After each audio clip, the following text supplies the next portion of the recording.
Hello and welcome to the 5th episode of Star Guitar. This is going to be the final episode of this first series, and I think it's a suitably great interview to go out on. My guest is Wilko Johnson, formerly of Dr Feelgood.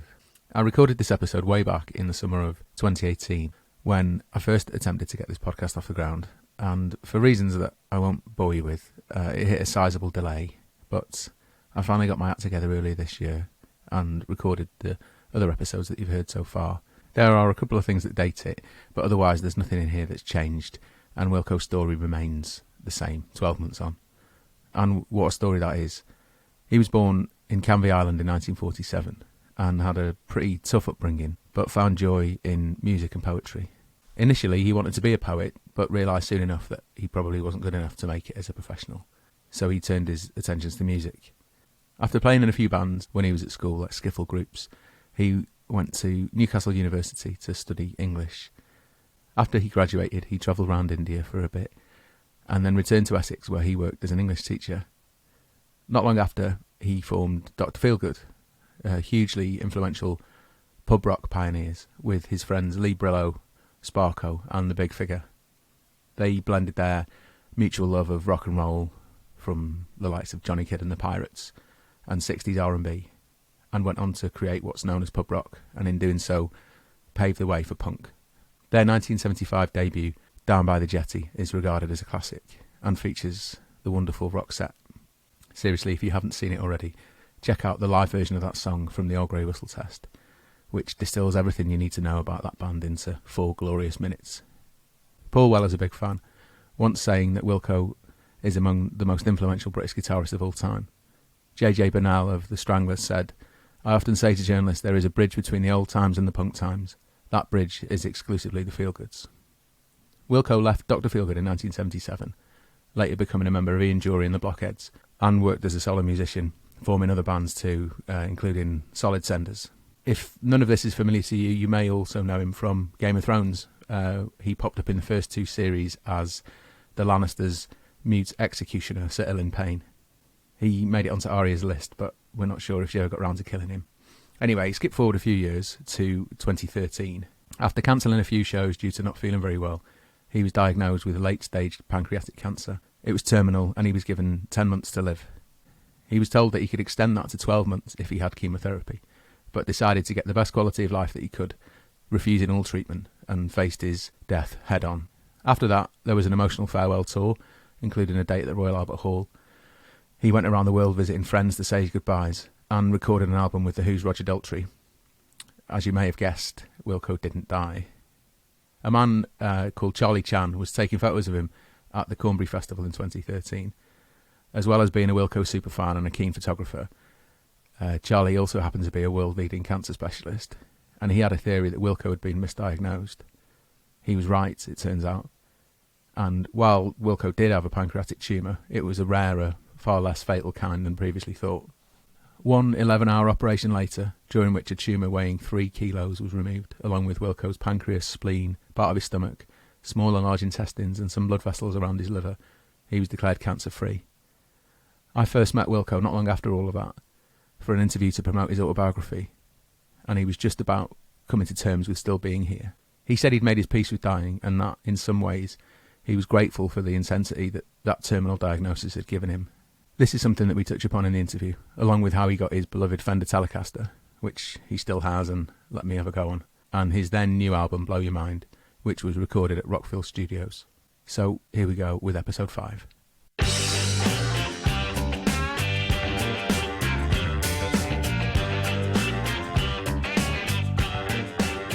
When I was at school, well, I don't know, I must have been about 15, I think.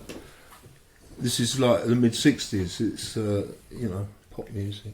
I didn't know anything about music, actually, but one day at school, somebody had an electric guitar. And I remember looking at this thing and just being absolutely fascinated by it. Just look all the strings and the knobs and things, I just thought I've got to have one of these. And so I don't know, next birthday or summer, Christmas, I don't know when it was. I got a very cheap electric guitar. And the thing about this electric guitar was I'm actually left-handed, and it was a left-handed guitar. And I started thinking back on it, it would have been almost impossible to play that thing. Anyway, I started trying to learn, and without much success. I really wasn't very good. And after a while, I got the opportunity to buy a right-handed guitar. This thing was a thing called a Watkins Rapier, which is a kind of English imitation Stratocaster. Cheap, they were pretty good guitars. Anyway, get one of these. It was right-handed, and I thought, right, what I'm going to do is I'm going to learn to play right-handed, and tell myself I've only just begun, so I won't feel such a duffer. And that's what I did. And well, during this time learning to play, and that I started finding out what kind of music I liked, and largely, I suppose, under the influence of Rolling Stones, getting into rhythm and blues kind of music, and still kind of schoolboy stuff. And then one day, it was a Saturday, and on Saturday Club, Brian Matthew goes, this is Johnny Kidd and the Pirates, and he put this record on, and I heard the guitar, and I can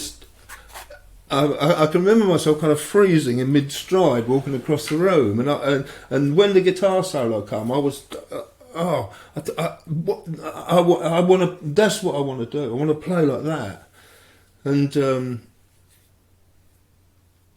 that evening, Johnny Kidd and the Pirates were appearing on Thank Your Lucky Stars, which was a pop show where people would mime to their records. And so there you saw Johnny Kidd and the Pirates miming to this record, and I see that he's only got 3 in the band. There's a drummer, a bass player and 1 guitar. And normally bands had 2, a rhythm guitar and a lead guitar. And I thought, what's happening there? And I knew they were miming, so I thought, how's that sound coming out? And I thought, that guy can't be doing it. What must have happened is the lead guitarist has fallen sick and he can't make the gig, and this guy's just... And anyway, I soon found out that, in fact, this guy, who was Mick Green, did it all himself. And I was even... I thought, yes, I've got to play like that. And so I spent my time kind of finding all the records I could find that he was playing on, trying to copy it, see how he did it. I couldn't do it. And another thing about Mick Green was he played a Fender Telecaster, and so immediately that's what I wanted. Now there was a Fender Telecaster in the display window of a music shop in Southend, flat Telecaster, and I used to go and look at this thing in the display window. Now these things cost £107 was the price of a Telecaster. So in today's money, that's like, it's nearly £2,000. Isn't it? But it's still if you've got a 1962 Telecaster. Yeah. But anyway, it was. Yes, it was astronomical money. I mean, I think my dad used to earn £12 a week or something at his job, and so £107 was. But I just used to look at it and gaze it in the window. Then there came this point where the shop had a sale, and they dropped the price to £100. And I thought, I've got to have it. And the thing is, like, my mum would not allow me to have anything on credit, right? And in those days, if you were under 21, you couldn't get credit without your parents' signature. And anyway, she would never have done that. So what I did was, I went into the shop and said, listen, I want to buy this Telecaster. I said, can I buy it on instalments? I said, look, can I come in each week and pay you however much money I've raised, you keep the guitar, right, and do it like that, right? So they said, okay. I think they wanted to unload it. They didn't, they weren't popular at that time or something. Anyway, So I started doing that. And on a Saturday, I would go into the shop. I had this card, and go and make payment, and they would write it down in the card, and then bring the guitar out from the back for me, and I'd sit in the shop all afternoon playing it. And then when the shop closed, of course I had to give the guitar back and go home. And I was going on like this, but I mean, I really wasn't. It was hard. There was still about £60 or something to pay on it, and what I did was I got my girlfriend had a post office savings account with just about that amount in it, and I blagged her into paying off the Telecaster, and she had to keep it secret from her parents and all that. And but you got it.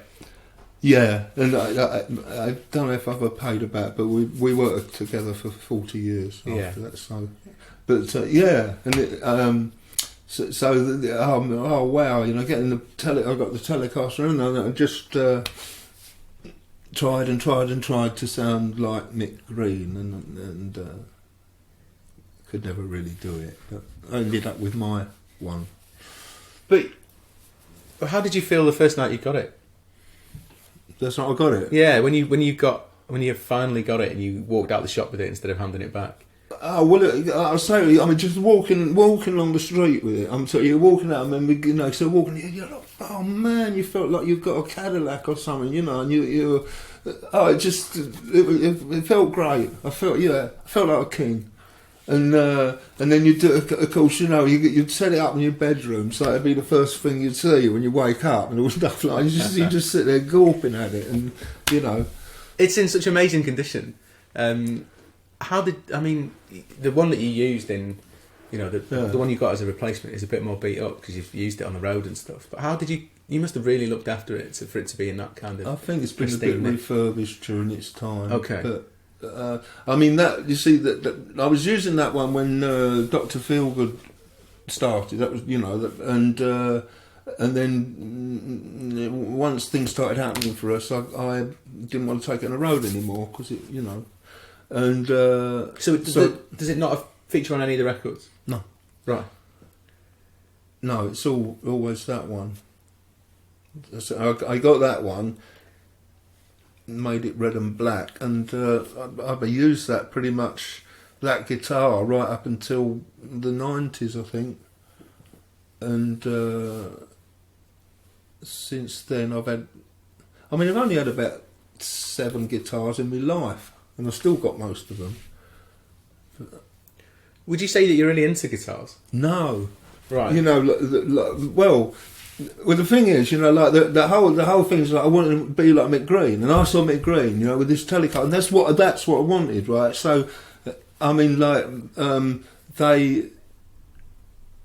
know, a little while ago, Fender finally did what they call Wilko Johnson signature Telecaster, and they come around here and say, well, what do I want? And I said, what I want is a bog standard 1962 Telecaster, but red and black, right? But please don't have anything different.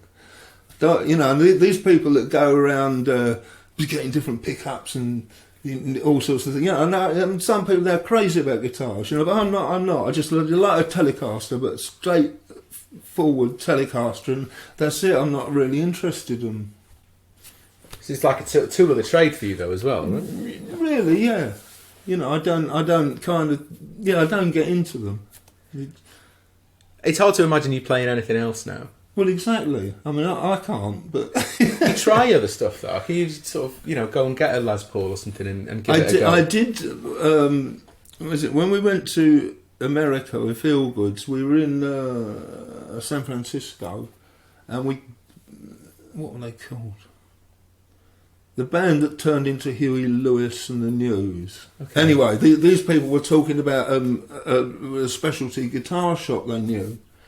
And I said to them, Mick Green also, on a case for a while, he played a Les Paul Jr. As one pickup. And It was Cherry Red, Les Paul Jr. And I said to those guys, could you find such a guitar for me? And they did. So they got me this red Les Paul Jr. And it was great, pretty good. It had a great sound, but just one sound. But it was quite, it was good. But I just wanted because I was getting a bit rich then. So I've just got a Telecaster. I'll have and eventually I sold that guitar to Steve Hooker. He borrowed it off me for an album photo or something, and then he said he liked it. And now he's a guitar person, right? He's always telling me about guitars and that, and a lot of it I don't really understand. But you stick to what you know and what you like, and it's done you all right, hasn't it? So you talk about wanting to play like Mick Green. How did you sort of develop that? Was that hours and hours and hours of studying what he was doing? Yeah, well, I mean, of course, it's difficult to study with Ronnie because I could never actually see him playing. I could just hear him on the records, and it's I don't know. I mean, well, there's a kind of simple thing behind it, if you like, which is, I mean, the thing is, it's very percussive. It's done with kind of chopped off chords and that, and and it's just learning how to do that. But you got it down after a while. Well, I mean, I ended up with my way of doing it. Like Greenie didn't quite play like that. It was pretty inimitable, actually, what he did. But yeah, I mean, what I do is my attempt to play like him. Could we get you to do a bit of that, if you don't mind? I don't know what Simon's told me. These guitars are working.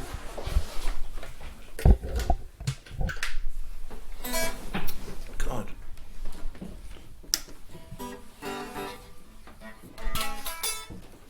Simon. Oh man, switch it on. So when you made your signature Fender Telecaster, was that 2014? Was it that came out? I defer to your. Okay. So it was based on this Telecaster that I've luckily got on my knee, which is a 62. And what colour was it originally? It was sunburst. Oh, it was sunburst. Yeah. Okay, with a white scratch plate. Yeah. And you sprayed it, and it's got a red scratch plate. Yeah, they had a red scratch plate made and sprayed the body black. Did they? I think they put. Is it tortoiseshell guard they put on the one that came out, or is it flat red? I probably still got the original scratch plate of that, and it was in fact white with a black line round it. You know what I mean? Yeah. And did they just come and measure this up? Well, they just can't. They is that that's Bo Diddley? Oh wow, Bo Diddley's signature on the back of the headstock. Yeah, that's fantastic. Yeah.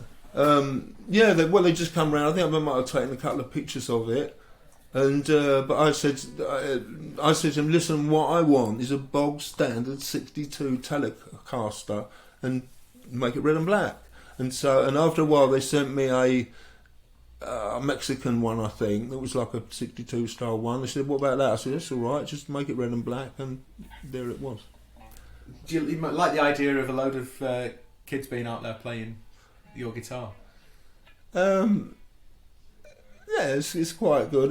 There are greater things. And do you know that we recently toured Finland, and we were in Helsinki, and after the gig, this very young guy came in, very shy, and he says, "Hello, I must tell you, my name is Wilko, and I've been named after you." And I said, "Oh man," I said, "Actually, I knew there was already one Finn called Wilko, because I remember some years ago, some people coming up to me at a festival there and introduced me to this baby, they called it Wilko. And in fact, Wilko does sound rather Finnish, you see, with the KO and everything. And then anyway, so I'm going, yeah, and he said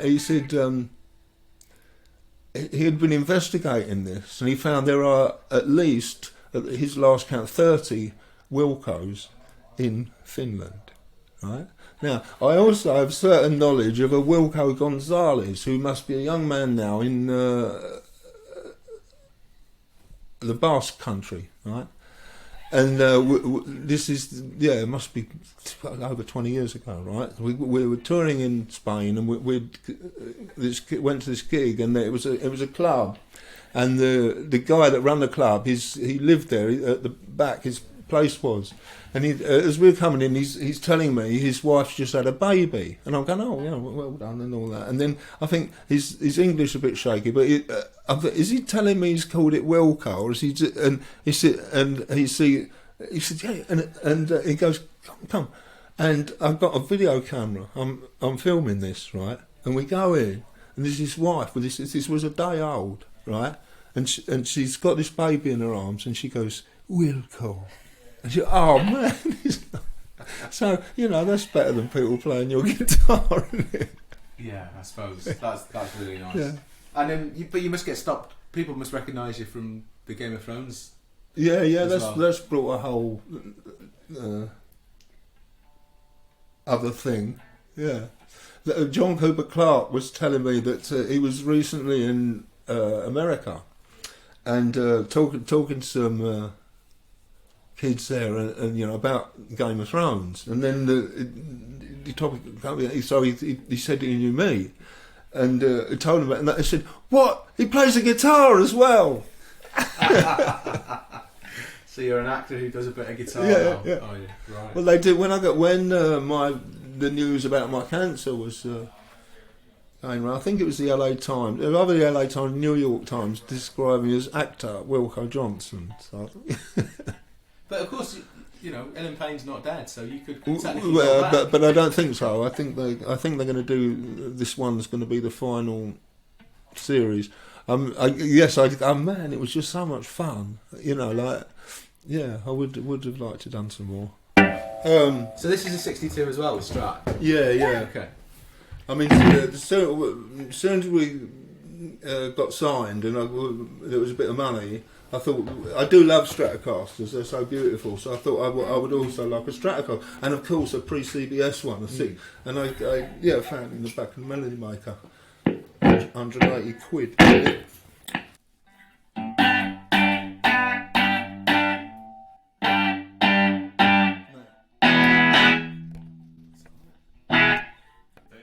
Yeah, well, like I said, Mick Green's style is based around rhythm, really, and with, like I say, by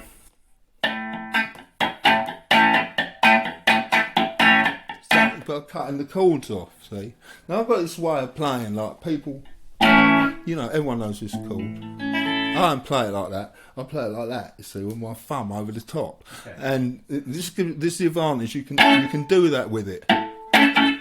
Like if you lift your fingers up, the strings are all damp. You just put them down, and you get a chord. So you can do that, right? So you can get a rhythm going for a song. So you go.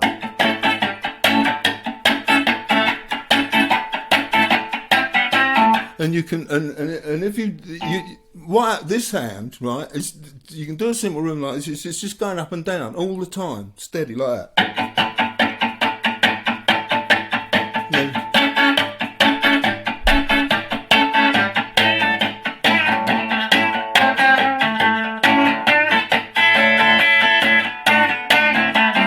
So you're just doing the fingering for the lead bits, but this hand is. There's lots of.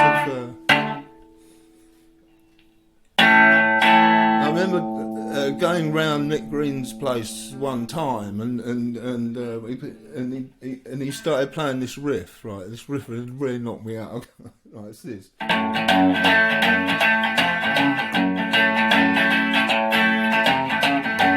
going, what's that? He's going to do some riff, teach me how to do it. Teach me how to do it. And I ran home. I wrote the song "Going Back Home" for that riff. This riff is great, right? It's just so you use your thumb. Then when you want to change,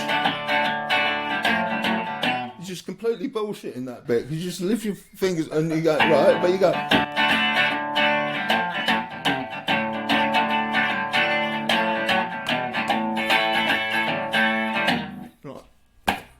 what did he make of your playing then?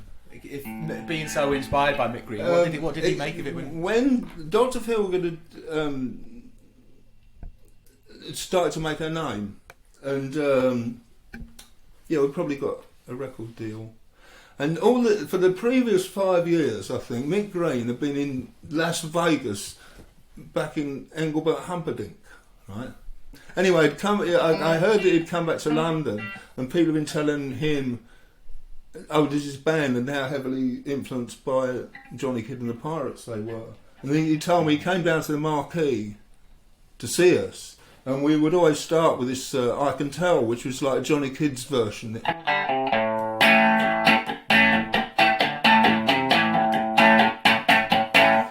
And he said, we come out and started with anything, blimey, what's happening? And he said, and then the guitar solo come, and I started going mental on the stage. So yeah, I think it quite amused him. Where did the duck walk come from? He's sort of about moving about on the stage. I think the whole physical thing with Dr Feelgood was, it all radiated from Lee Brillo. He was he really was the front man. You know, people used to say it was a tour, but actually it was him. You know, and or what it was he was he had this nervous energy, right? He would express it like in this, and I would kind of bounce off him, you know, like to kind of take my cues from him, and that's the way it worked.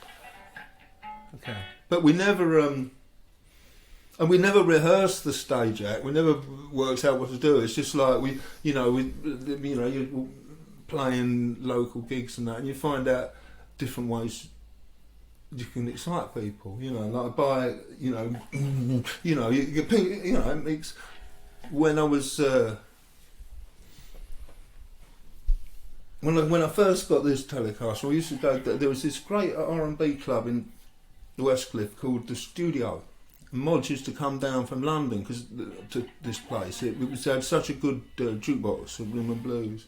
Every time I hear Green Onions, it takes me back there, you know. So anyway, one of the bands that used to play there, I mean, Georgie Fame and I believe John Lee Hooker played down, you know, like it was quite a place.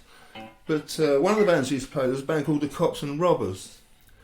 And as I say, I was a kind of beardless youth watching it. We would get support spots, and sometimes we would support this band, and their leader was the guitarist and singer, right? A guy called Smudge, and I'd sort of watch them. They were, you know, a good band and that, and then he would do a guitar solo, and I think I can play better than him, but I noticed that whenever he took a guitar solo, he looked really angry, and I thought, wow, man, it's like you realise there was as much in his eyes as the guitar, really, and like I say, the whole point of what you're doing is just to excite people, you know, and as I say, I would kind of bounce off of Lee, you know, he would be shaking his fist at the audience and I'm shooting my gun, you know, and if you're looking kind of looking like you're angry, it's exciting, you know, and because the crowd react to that, it makes you do it more, you know, so all of those mannerisms we had and things we do were just things that just develop when you know things that get the crowd going. You look like some kind of Wild West villain, you know, all in black with the guitar up like a drum. That Masterson, I think. Yeah. Okay. So skip through to the new album then that's about to come out. Is it pretty much straightforward what you knew what you're going to do before you go in? It's just, you know, get these songs, took 2 weeks to record. No. Well, I had a couple of songs that I'd written quite a while ago, and also a lot of stuff that we got together with a band, just jamming and things like that could be the basis of songs. And when we were driving to Rockfield, I'm thinking, I mean, it is literally decades since I've gone into a studio with a big company, and that they are spending thousands and thousands and thousands of pounds on this. So you can't mess about. And I'm thinking, oh blimey, I don't know if we're going to be able to do this. I know there's definitely 2 songs. And anyway, we went in and we just steamed into it, and we were like recording things, and I was writing things. Yeah, I was just keeping ahead of it. I'll do the vocal on that one tomorrow, and actually it means I'm going to write it tonight, like.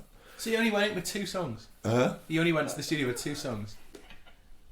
Yeah. Wow.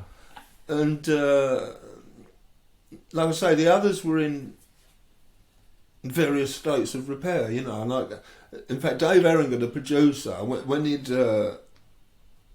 on his kind of schedule, he got these titles written, the songs written down, and Dylan had told him about them, right? And he got most of them marked off as instrumentals. And I'm sort of looking, I go, no, that one's actually a song, but no, I haven't written the words yet, But it will afterwards, I promise, yeah. But another weird thing about going there was that is where the big bust up with Dr Feelgood happened.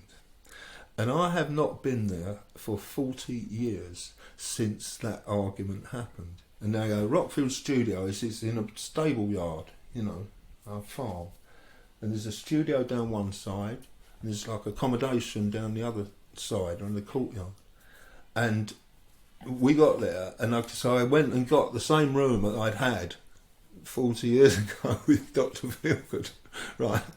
We are going here. And I would, while we were recording, sometimes I would go out in the night and walk across the stable yard and look at this doorway, and I tell you what, man, I felt like a ghost.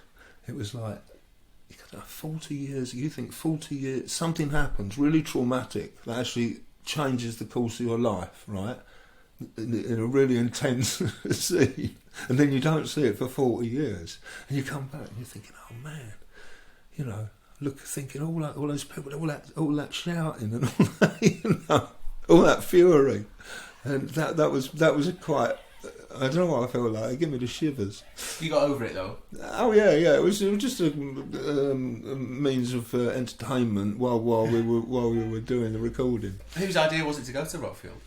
Dave Erringer. It's his favourite studio. Did he know the backstory though? Did he know that was where you'd had the Feelgood argument? No, I don't think so. Okay. Wow. And there's any temptation to sort of shake things up? Like you talked before about you never use different guitars and stuff. Is it always sort of unquestionable that you would do anything different? It was impossible, isn't it? I mean, I wasn't one trick pony. Right. No, I mean, the thing is, I got to say, this band I've got now is absolutely the greatest band I've ever had. I mean, it's just so good. Now we've got Dylan on drums as well as me and Norton, and it's the first time that I've had a band where it's the band doing it. It's not me with some people, and everyone's as important as everyone else. And so what I really wanted when I was going there, I thought, well, it's been a long, long time since I've done a grown-ups album, and I want to make something that's really good, that's my thing, but I didn't want people to just say, oh yeah, Wilko, yeah, he's done his stuff, and it's nothing to write home. I don't know, whatever. I wanted it to be good, yeah, and I was trusting on the setup. We had the musicians I had and Dave Erringer producing, and I knew it was going to be good. So it was down to me to write these bloody songs. But you no writer's block or anything? It just came out of you? Yeah, well, as I say, there were I think it was 2 who were actually written quite a while ago, and on the way down there, I was freaking a bit because, like, you know, I didn't have anything in my head, you know, and I was just hoping it would when I heard the music, and yeah, well, it did, yeah. I mean, we were just working so hard. We got, you know, like it was. Well, we had a fortnight, but took a Sunday off, so it was like 13 days. But getting up in the, well, it's, you know, midday or whenever you get up, but working until night time, when you are really exhausted. And then you've got to go back and write some more words. You see, you probably didn't think you'd get to make this album, though. What you mean? Yeah, back a few years ago, yeah. Well, obviously not. Yeah. I didn't expect to be sitting there talking to people, you know. Are you still in that phase? I suppose when your book came out and you were talking about how you were getting used to the idea of kind of, you know, the worst not having happened, and you were, you know, you're trying to get some of that intensity back. Are you fully adjusted now to the change? Well, I mean that year was one of the most intense years of my life. It was fantastic. I mean, it was so. It was like, man, you can't imagine. I mean, I can't imagine. When I try and think back on it now, it seems like a dream. You know, I think, however did I do that? You know, like you wake up every morning and first thing you think, oh, I'm going to die. You know, freaky. And it kind of sets you apart. And you live, but sometimes the kind of intuitions you get and insights you get are so intense. You know, you just sit, you know, and you're thinking, and sometimes I'll be thinking, man, it's so intense, it's almost worth it. Almost. Yeah, but it was, you know, like, yeah. So anyway, I got, obviously that put me in there was a year or whatever in a completely different frame of mind, and then the experience of the operation and the hospital and everything. I was in the hospital for a long time. I mean, a big operation really knocks it out of you, you know, and then come back home, and more weeks and weeks and weeks go by before I can even walk round the block. You know, you're very, very weak, and now I've come out on the other side of that, and you see, really, I should, you know, pretty jammy, isn't it? I mean, like, I'm still alive. I'm 70. I just played the Albert Hall. I've got a fantastic band. I've got, you know, but however, I still contrive to feel miserable most of the time, and I've now discovered that I'm only I think really happy when I'm actually playing, because it's just a different feeling from everyday life of being on stage. You kind of abandon your, you know, this bloke that lives here, you know, and does normal that you leave that behind, and you walk on stage, and you are just simply in that very simple role people see. You're just there to play rock and roll and, you know, point guns. Is it a feeling that you can get from doing anything else? No. And no. Do you play when you're not on stage? No. Don't touch the bloody thing. I said, honestly, I will now, because we're doing quite well now, doing big gigs and that, and so we've got a proper road crew. I've got Simon now, I've got he tunes the guitar, and I walk on stage, guitar, put it on, boom, walk off stage, he takes it off me, and that's all I see of it. Has it always been like that? I mean, when you were a kid, I suppose you were playing all the time, but... Yeah. Well, when I look back to think of it, you know, as a teenager learning to play, yes, all the time, man, all the time, you know, but I can't be, why should I? I mean... It makes sense, you know, if it's your job, like, it's... maybe I'm a bit extreme like that, but really, it's like I don't get off on sitting and playing. You know, you start a band and you have a couple of rehearsals. And I say, right, you've got to do that. But I want like, well, let's play some rock and roll, you know, and then go and do when you were doing gigs. I think when Feelgood started happening, and I started writing songs, then I would tend to be more, because you're doing that, I would tend to be more. But no, I can't remember a time when I really, since being a teenager, when I really thought, whoa, you know. Yeah, so if you were a teenager in Southend now, would it be the guitar that you went to? Would it, or would you get into something else? I mean, it's impossible, isn't it? But I mean, for one thing, I only became a musician by absolute accident. It was never an ambition. I mean, when I bumped into Lee Brillo and that time, and we decided to start a band, I had absolutely no thought that it would ever be a professional band. It was just going to be something for fun. And I hadn't played for 5 years. You know, when I went to university, I just stopped playing, and started again when I met Lee, and then we got swept up into what happened. That happened, you know. Any other circumstances, that something like that wouldn't necessarily have happened, and I would have definitely been doing something else. So when you went backpacking and when you were a teacher, did you play the guitar at all? No. Never? No. Right. You see people taking little guitars on holiday, or when they go yeah, well, travelling it's just and an stuff, encumbrance, isn't it, man? If you've got to be sleeping on the street in Calcutta, you don't want a bloody guitar. No, I suppose. And you say you went travelling with £65 stuffed in your Y fronts, and that was everything that you had. So I suppose you wouldn't have taken a guitar with you, would you? Exactly. Brilliant. No, but I mean, it's just, if you'd have gone up to that hippie and said you're going to spend your life as a musician, I'd have gone, no, that's impossible. You're happy with how it turned out, though? Well, I've got to be, really. I must be. Yeah, no. I mean, it's yeah.